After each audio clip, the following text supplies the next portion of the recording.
It's about 49.7 million players with disabilities just in the United States. In the EU, it's about 47 million. I'll give you some tips just for accessibility, some like low-hanging fruit, things that are easy. Hi, I'm Daniel. What's your name? My name is Steve Weitz. I work with Able Gamers. We're a charity based out of the US that promotes game accessibility. Well, I've been in the game industry for a couple of decades probably, but I've been with Able Gamers about 4 years. There is a large market of players with disabilities that if you're not adding accessibility features in, they're not going to buy your game probably.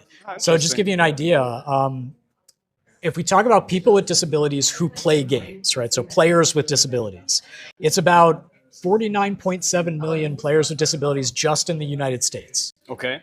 Which That's is a large like, number. yeah, it's the entire population of Canada plus like 10 million people, right? It's wow. a lot of people. Yeah.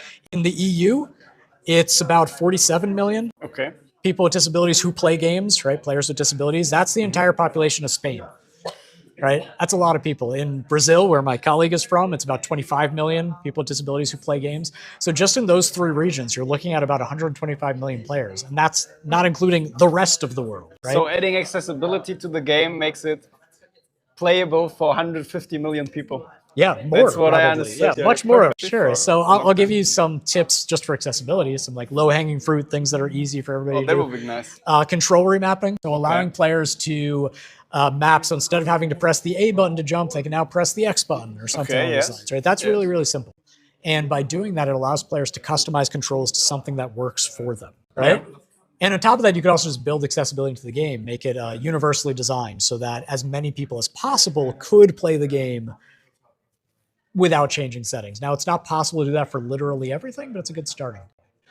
Another good tip, anytime you're adding in feedback, which of course games are full of visual feedback, auditory feedback, make sure you have at the very least visual and auditory feedback for anything that's important. Okay. Because if somebody is visually impaired in some way and it's difficult to make out that visual cue, they have an audio cue that they. Third tip. All right, so another thing that I would suggest is anytime you are adding in any kind of like difficulty modes to your game. Difficulty modes on their own are not quite accessibility features, but they're a good start. Okay. If you think about difficulty modes, what goes into a difficulty mode? It's developers thinking about, well, if I change this setting, it'll make it a little bit harder, a little bit easier, and that's all behind the scenes. What if you take all those things being changed, expose them to the player? So now the player can go in and tweak those things as they want to create a customized difficulty that works for them.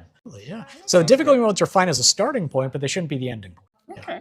Thank you very much. You're welcome. It was a pleasure to talk to you. Thank you.